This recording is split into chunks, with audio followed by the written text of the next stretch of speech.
Salut tout le monde, c'est Chris. Si vous êtes fan d'Inoxtag et que vous êtes assez souvent sur les réseaux sociaux, vous avez certainement vu passer ces quelques publications de personnes qui disent qu'Inoxtag serait malheureusement décédé lorsqu'il était en train de faire son ascension de l'Everest.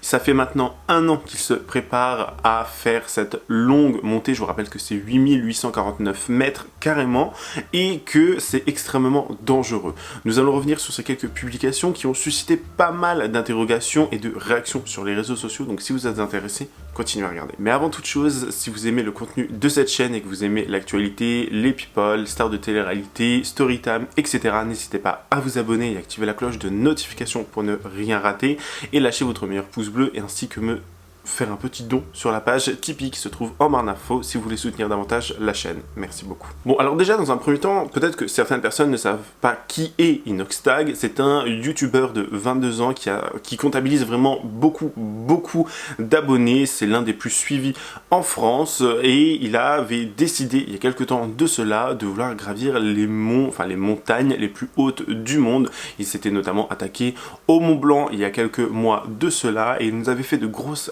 révélation en disant que son rêve, presque le plus fou, c'était de monter l'Everest. Donc le mont, la montagne la plus haute au monde, qui fait, comme je l'ai dit en début de vidéo, 8849 mètres de haut et qui est extrêmement dangereuse, notamment par le manque d'oxygène en haute altitude, mais aussi parce que ça reste des petites routes, enfin des petits chemins, la neige peut s'effondrer, il peut y avoir des avalanches et plein d'autres facteurs et ça avait fait beaucoup parler également parce que ce genre d'ascension devient de plus en plus connu et de plus en plus, populaire auprès des gens et que chaque année, en moyenne, 5 à 10 personnes perdent la vie en faisant cette ascension.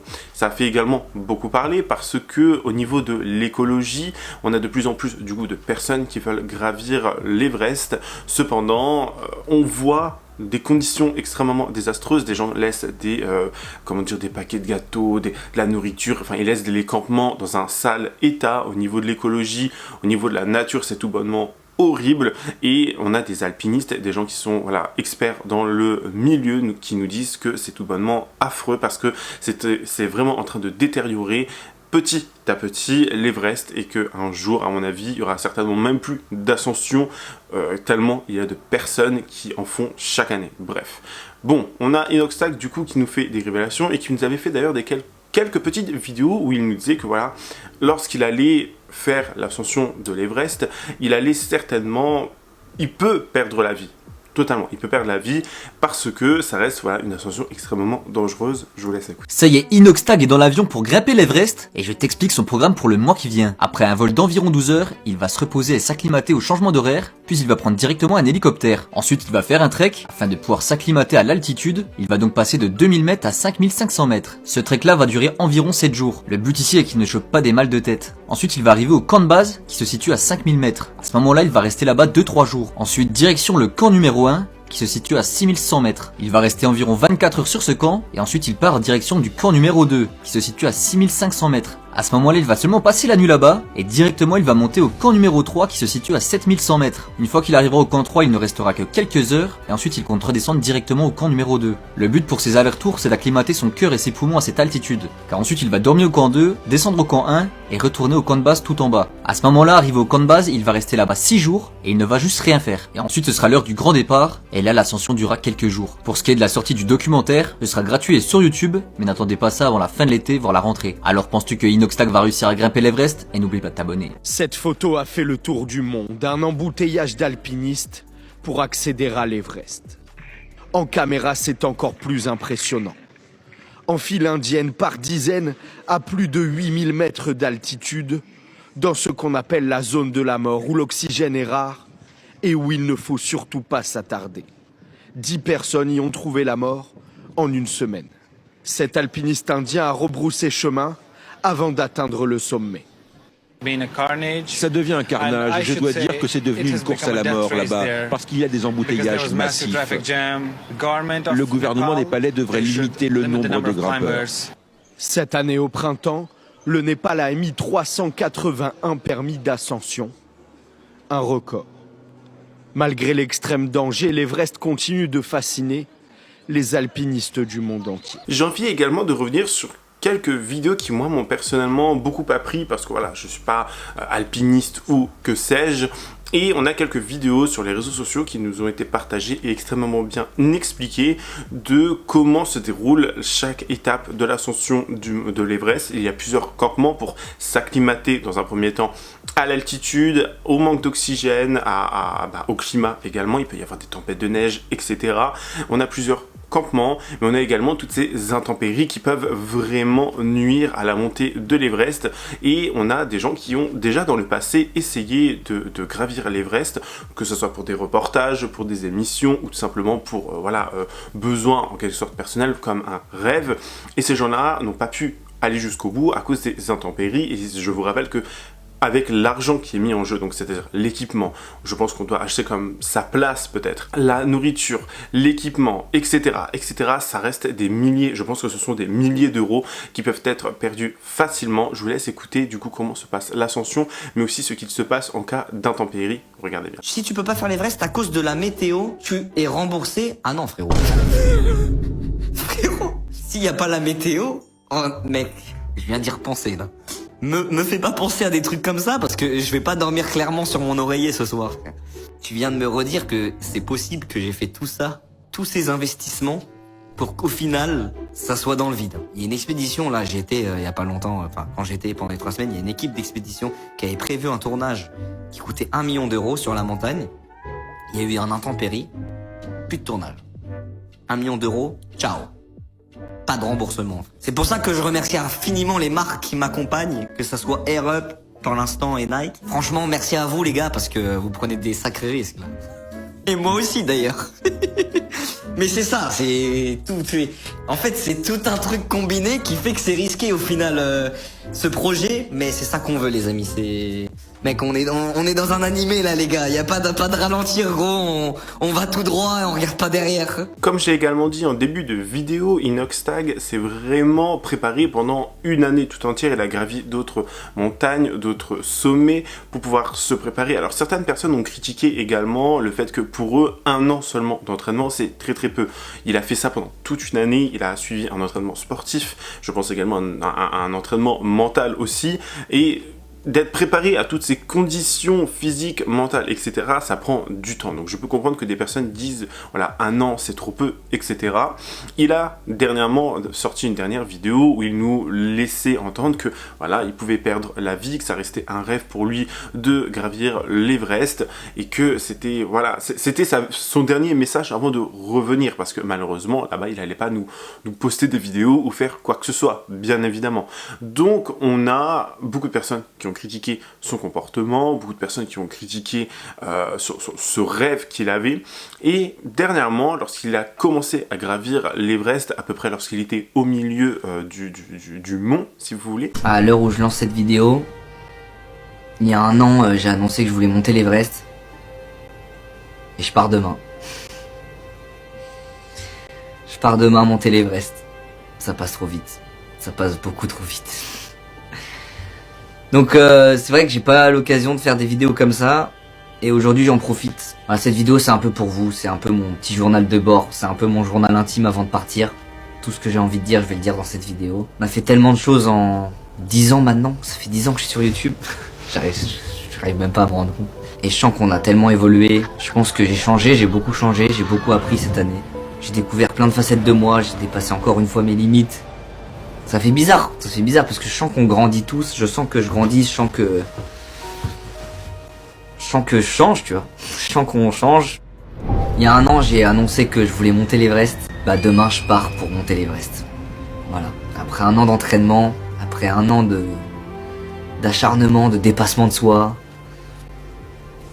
je pars enfin. C'est vrai que c'est bizarre de voir une vidéo d'Inox. C'est terrible à dire, mais il y a des risques. En montagne, il y a des risques. Il y a beaucoup d'accidents en montagne, que ce soit des avalanches, des chutes de sérac, des crevasses. Donc ça, c'est pas inévitable. À l'Everest, il y a un passage qui s'appelle l'Icefall. C'est tout un passage où tu marches sur des échelles pour passer de crevasse en crevasse parce que t'es sur le glacier. Tout est en mouvement là-bas dans l'Icefall. Donc le but, c'est d'y passer le moins de temps possible. Si t'as pas de chance, bah t'as un sérac qui tombe dessus et tu reviens pas. Donc pendant le Cervin, je sais pas si vous avez vu la vidéo, ma corde est reliée à celle de Mathis. Si Matisse tombe, je tombe. Si je tombe, Matisse tombe. Donc si Matisse tombe et meurt, je meurs aussi. Si moi je tombe et que je fais tomber Matisse dans ma chute, Matisse meurt aussi. Donc les risques qu'on a pris en faisant le Cervin ou d'autres montagnes ou d'autres courses d'arête dans les Alpes, ils sont aussi grands que quand je vais aller à l'Everest. On sait jamais ce qui peut arriver, les amis. Et ce facteur, il existe. Voilà, je vais pas vous mentir, ça existe, c'est possible. Il est minime, mais il existe. Ça peut aller d'un problème météo qui m'empêche de monter, ou ça peut aller d'un accident grave qui m'empêche de revenir. Que ça soit moi ou un membre de mon équipe. Et ça, on est tous au courant. On a eu une ribambelle, si vous voulez, d'informations, de publications de personnes qui disaient, que ce soit sur TikTok, Twitter et partout ailleurs, de personnes qui disaient que il n'avait pas réussi à gravir le mont Everest et qu'il était malheureusement décédé, qu'il avait perdu la vie. Alors, ce n'est pas forcément expliqué, on a juste une photo avec un texte disant « Oui, il est décédé, repose en paix, etc. etc. » Et ce sont des publications qui ont fait des millions de vues, ce sont des publications qui ont récolté des 125, 130 et voire plus 125, 130 000 vues et également likes. Ça a fait beaucoup parler et les gens ont commencé à s'inquiéter. Bien évidemment, il y a des gens qui ont vraiment pris ça au sérieux. Alors, bon, on va trancher ici direct, hein, mais ce sont de fausses rumeurs. Ce n'est totalement pas vrai du tout. Et je comprends pas à quel moment, en fait, tu trouves ça bien, tu trouves ça judicieux de faire ce genre de publication, parce que sa famille voit peut-être ce genre de publication, ses proches, des amis, etc., ses abonnés également. Je vous rappelle qu'on vit à une époque où les gens ne savent plus réfléchir par eux-mêmes, hein, dans un premier temps, donc je sais pas, il y a des gens qui l'ont pris, à mon avis, au pied de la lettre, qui l'ont pris en premier degré, ce genre de message, et j'en suis sûr et certain. D'emblée comme ça, j'en suis sûr, vraiment. Il y a des gens qui ont, je pense, vu ces messages et qui ont pensé que c'était totalement vrai. Alors que, on le sait tous, ce sont des rumeurs, ce n'est pas vrai du tout, c'est de l'intox, tout simplement. Ce sont de fausses informations. Et par là, rendez-vous compte que si on a des gens qui créent ce genre d'informations, ce genre de fausses rumeurs, on a maintenant par exemple sur Twitter la possibilité de faire monétiser ces publications lorsqu'elles font beaucoup de vues, beaucoup de réactions, beaucoup de commentaires, de republications, de reposts et de vues. Donc ça va générer des revenus sur TikTok également, mais on a également les gens qui veulent, à travers ces publications, faire le buzz, gagner des abonnés, de plus en plus d'abonnés, et qui par la suite vont vendre ces comptes. C'est-à-dire qu'ils supprimeront toutes les informations, etc., et vendront des comptes avec des milliers d'abonnés déjà présents sur le compte, et c'est ça le but. Et beaucoup de gens oublient ce genre d'informations, que ce soit sur des comptes Instagram, TikTok, Twitter, etc. On a des gens qui créent le buzz, qui créent de fausses informations et qui créent vraiment des choses outrancières, si vous voulez, pour pouvoir tout bonnement, à la suite de cela, vendre des comptes à des centaines d'euros par moment. Rendez-vous bien compte. Et ça, c'est le genre d'information que je ne vois jamais passer nulle part. Et c'est pourtant bien réel. Et ça date depuis, oula, ça fait des années que ça existe, ce genre de choses. Bon, on a quelques amis d'Inoxtag qui ont pris la parole, qui ont réagi et qui nous ont dit comment ils réagiraient, notamment s'ils apprenaient qu'Inoxtag perdrait la vie, tout bonnement. On a Monsieur Fromage, je l'appelle Monsieur Fromage maintenant, Michou. Je pense que si vous n'êtes pas au courant et que vous n'avez pas la ref, ça va être compliqué, mais je vais pas vous l'expliquer ici parce qu'à mon avis c'est dégueulasse. Mais on a Monsieur Fromage qui nous a dit tout bonnement que lui il aurait une réaction comme ça. On a également l'un des amis youtubeurs aussi d'Inoxtag qui nous a dit que c'était faux. Il a démenti les propos qui ont été republié sur les réseaux sociaux en disant que non, Inoxtag va très bien, il est au milieu de l'Everest pour le moment, ça se passe très bien, etc. Je vous laisse écouter. Les gars, voilà, si je peux en parler une dernière fois, c'est parce que je sais que ça va aller à TikTok, mais s'il y a moyen de faire arrêter tous les trucs sur Inox, les simulations de mort là, des faux trucs où on croit qu'il est décédé, etc. Vraiment, je sais que je casse la tête avec, mais c'est important parce que, en fait, ça fait du mal à son entourage, à ses proches, etc. Et faut vraiment arrêter cette dinguerie là, parce que c'est pas drôle de faire passer quelqu'un pour mort ou de jouer avec sa santé. Donc s'il y a moyen d'arrêter ce truc, c'est une dinguerie en vrai de faire ça. Tu dirais quoi si Inox meurt pendant l'Everest? Je pense que je dirais comme ça, les gars. Je ferais... Non, les gars, non, c'est pas possible. Les gars, mettez des pouces bleus, putain, pour le soutenir. Abonnez-vous, les gars, ça le soutiendrait. Voilà, je pense que je ferais comme ça à peu près. La question est con aussi, les gars. La pire réaction. Non, jure. Si je fais ce genre de vidéo, dans un premier temps, c'est aussi pour vous alarmer sur le fait que sur les réseaux sociaux, on a beaucoup de personnes qui sont malveillantes. On a des gens qui veulent tout simplement juste faire le buzz, gagner de l'argent, gagner des vues, etc. Donc forcément, il faut faire attention à ce que l'on regarde, à ce que l'on voit, à ce que... Moi, le premier, je peux tomber dans le panneau, bien évidemment, mais il faut vraiment faire attention à tout ce que l'on partage sur les réseaux, ce que l'on voit, ce qu'on reposte, ce que l'on like, parce que ça peut vraiment avoir des conséquences désastreuses, je pense. Ça reste mon avis, bien évidemment. Et que on a toujours des gens mal intentionnés qui vont faire ce genre de publication pour gagner en vue, en argent, en notoriété et faire le buzz, tout simplement. Donc faites très attention à ce que vous voyez sur internet, c'est très important. Voilà, c'est la fin de cette vidéo, j'espère qu'elle vous aura plu. N'hésitez pas à me dire ce que vous en pensez en commentaire, ce que vous avez pensé de cette vidéo, si oui ou non vous êtes fan d'Inoxtag, si vous avez suivi son, sa préparation pour gravir l'Everest. Dites-moi tout ça en commentaire, n'hésitez pas à lâcher votre meilleur pouce bleu, à également vous abonner et activer la cloche de notification pour ne rien rater, et me rejoindre sur les différents réseaux sociaux qui se trouvent en barre d'infos. Moi je vous fais plein de gros bisous, je vous dis à la prochaine, prenez soin de vous, bye guys.